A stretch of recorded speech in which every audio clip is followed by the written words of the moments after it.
And welcome back to Pokemon Team Creation Series. This one comes to us from Daniel Up, who asked the question, what is Seryu Ubiquitous? Ubiquitous is Pokemon Team. Seryu Ubiquitous, oh god, give me 1 second. I'm going to get her name back up so I don't butcher it, because that last name, Ubiquitous. That's a hell of a last name, girl. Insane last name for an insane character. Seryu, as I'm just going to keep saying that from now on, just your first name if I can. Seryu is a character and one of the villains of the anime/manga Akame Got Killed. Now, she was a member of a group called the Jaegers. She was led by Esdeath, who is very popular in the fan community and for many reasons. But she was one of the main members of that team. And now in the world of Akame Got Killed, you have weapons called Tegu, or Imperial Arms. They are, I believe there's like 49 or 48 of them, each having their own ability, each kind of pairing with a certain individual. They're not necessarily all sentient, but they do gel with certain people better than others.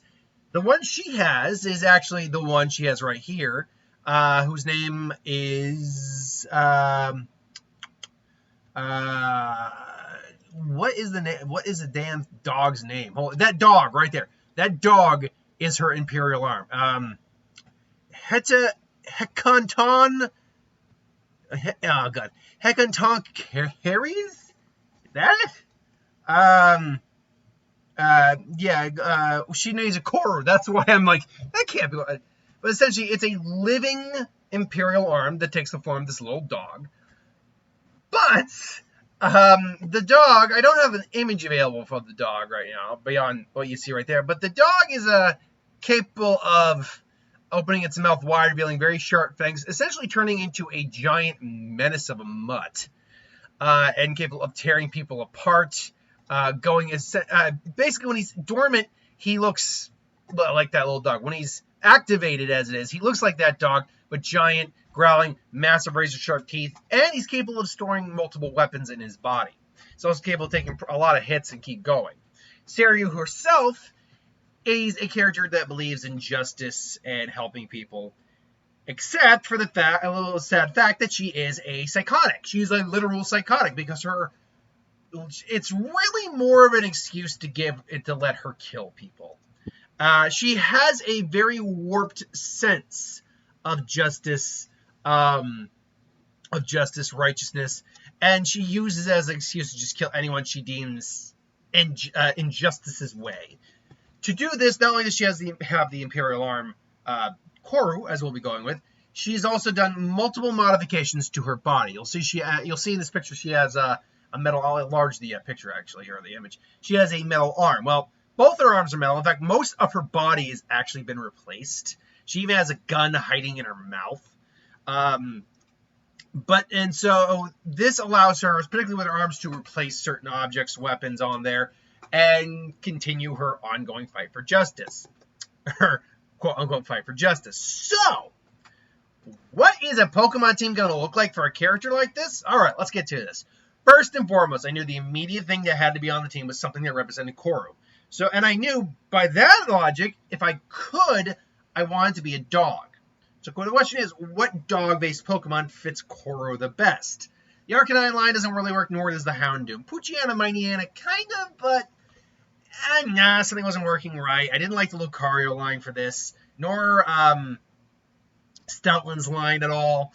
For her, it didn't work. And so I'm going through it, and ultimately I came to one I haven't used yet, Mabostiff. Now, this might seem odd, but Mabostiff is both a pretty gentle Pokemon, but A, a dark type, which is the evil type, which would work well for their personality, but B, and also actually a pretty powerful, pretty strong Pokemon. It's not like breaking the game powerful or anything like that, but if you've seen some artwork on the cards for a Mabostiff, and it's got its mouth agaped and open, it has got a maw of teeth, and it looks downright evil, which works well with Koru when it actually activates, turning into the giant dog with the massive maw of teeth.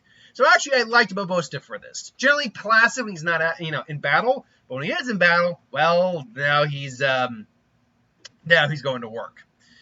Beyond that, though, I also knew I needed a Mon that represented her martial arts capabilities, and I actually liked Swak for this. The reason I like Swak for this more so than, say, maybe like Throw. First off, Throw is more of a defensive fighting type Pokemon. Things like Judo, Jiu-Jitsu, things along those. Swak is the more aggressive type, which would fit with Seryu's personality. Beyond that, there are scenes of her, and I believe in the manga and anime, of training with someone in a karate gi. So you get that combined with a Pokemon that is more for the fast, quick attack style. Swak makes the most sense. Beyond that, we get a very recently revealed Pokemon add-on team. Now, when the concept of her being a fighter for justice and all that came on, the idea, I'm like, is there a Pokemon that's a fighter for justice? And I realized, well, yeah, there are the Swords of Justice. I can do that. But I think on that more, I'm like, well, the Swords of Justice, hold on. The Swords of Justice aren't evil. They're not. Like, they don't like people, but they're not evil. And then I think more on it further. I'm like, well, her sense of justice is a warped sense of justice. So what if we did something, and luckily we have currently 2 options here, for a warped version of the Swords of Justice. And I went with the most recently reviewed Iron Crown. Eventually, we're probably going to get the whatever. If Iron Leaves was the Virizion. We'll get the Terrakion, just like we'll get the Entei one at some point. They're probably in the DLC. We just haven't seen them. They showed us, what is it? Something Bolt? I can't remember exactly what the... I liked the Raikou one, by the way. The Raikou one I actually think looked really cool. It looks better than the Suicune one. That's for certain. I like it a lot more than the Suicune one. But we'll see what the Entei one looks like. The Entei one's probably got a lot of options to it. My guess is it might either be like something like a Triceratops, or I saw some, what was it, Burkeeper Toby or Loxton, who showed that there was like 3 sets of dinosaur fossils, and one was like a Pachylocephalosaurus kind of thing. So like a standard walking dinosaur that they might do for Entei. Either way, I'm digressing here. So yeah, because Iron Crown is technically the leader of the Swords of Justice, or at least a Pokemon based off the leader of the Swords of Justice, and it is a future version, but obviously a warped version of it, the idea of it being a warped sense of justice works for a character with a warped sense of justice in my mind. So then, last but not least, I mostly went with, I was going with Pokemon that represented basically her Judgment of the 10 Heavenly Kings, which are 10 specific weapons/items she uses to fight with. Now, with the exception, but there was only 2 that ultimately made it on the team. The last one I added on the team, I'll reveal right now. I just wanted something on the team to represent a lot more of her malice and a lot more of her cruelty. I went with Drapion. Drapion's a pretty vicious Pokemon. It's a Pokemon I think actually gets overlooked a bit, especially in this day and age where it's not really in a lot of the games. Like, I believe it's in Sword and Shield, but I believe it's part of the main decks. I believe it came in afterwards. And it's currently not in Scarlet and Violet, but we'll probably see it eventually. So, yeah, Drapion... I like Drapion. I wish we had more options for Scorpions in terms of Scorpion-based Pokemon. We just got Skorupi in this. I think next Gen 10, wherever it is, they need to be adding another option for Scorpions. Because we got, 3 different evolutionary lines for spiders right now, with Gavantula, Spidops, and Ariados. Yeah. 3 different options for spiders, but 1 for Scorpions, and the evolution's not even really a damn Scorpion. Yeah, I'm sorry, that don't fly. But Drapion is described as being a pretty vicious and cruel Pokemon, so I like the idea of her using this for justice without realizing it's such a bad Pokemon and she's such a bad person. But in terms of Mon that represent her weapons, Tinkaton obviously had to make it onto the team. This is just due to the fact that it is the only Pokemon, one of the only Pokemon anyway, that is actively carrying a weapon, and a metal weapon to boot. So I love the fact, too, that if you think of Tinkatink, I can't remember the second evolution's name, but then to Tinkaton, you look at the evolutionary line, the rattle turns into like the mace, turns into the hammer. You can actually see inside there all the weapons just being built on top of each other. Tinkaton is, I think, a fan favorite of the new Pokemon that came out. I know I like it a lot. I started playing with it with my team in the first run through I played, and I just found better options. So I kind of shelved it after a while. But I liked playing with it. I'll certainly play with it again at some point. But yeah, obviously this would make a lot of sense. Unless at least one of the weapons she has described as a drill-like spear or drill-like lance. 1 second. It was a large drill-like spear that's capable of mowing down a large number of opponents. It can be launched and be used as a long-range weapon and also explode if necessary. Well, there's a couple Pokemon with drills, but I went with the one that actually had in its name, Excadrill, which can just turn into a drill and drill through the earth.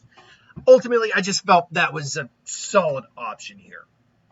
But now we get to the last question that is always the question on everyone's mind here. How balanced is Seryu Ubiquitous? I got it right the one time. That's all I care about. Ubiquitous. Well, there was the one time. Seryu Ubiquitous. That S at the end is what's killing me here. Pokemon team. Now, should know that Iron Crown, is it was Raging Bolt, by the way, was the name of the Raikou paradox. Iron Crown is a Steel Psychic type.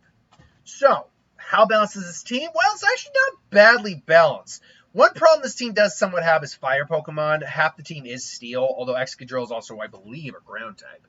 Double checking that real quick. Steel types. Excadrill is part, if I'm not mistaken, it's part Ground. Let's find out right here to now on Jeopardy. Yeah, it's Ground. Okay, so its Ground typing helps mitigate some of the Fire weakness, but still, Steel's main problem is Fire. I will say, though, apart from maybe Excadrill, the Fighting type is not that bad of a weakness for this team.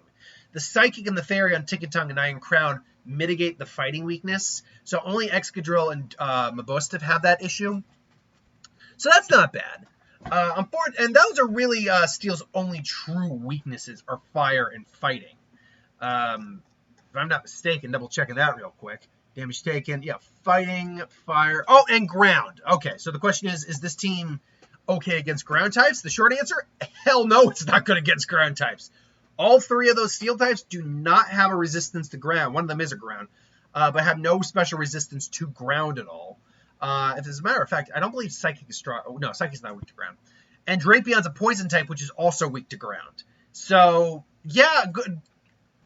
2/3 of this team, if an earthquake can wipe them out, can plow right through them. In fact, none of these guys actually have any typing, at least in terms of attacks for their type they can learn, that would be good against Ground. Fighting isn't really all that weak to Ground, as far as I know. I can double check that real quick, though. Damage inflicted. Fighting, Poison, Rock, Steel. Yeah, no, they're not. Fighting isn't weak to Ground, which is good. But yeah, anything. I guess the question is then anything else because Mabosstiff is weak against Fighting and Bug types. Is there any other? We've already gone over Fighting. What about Bugs? Is there any other type here that's weak to Bug? Well, Swak actually is, if I'm not mistaken. Actually, no, I don't think that's the case. I think Bug is neutral. Damage taken. Yeah, Bug is neutral. It's just a neutral typing against. So that's good. Fairy is weak to Steel, which is perfectly fine here, and Poison, which is Steel type, makes it immune to it. So that's good to know. The Steel Psychic type, Iron Crown, it would be also weak to Ghost and Dark type moves. I was about to say that might be a problem, but Dark really isn't that big of a problem here at all.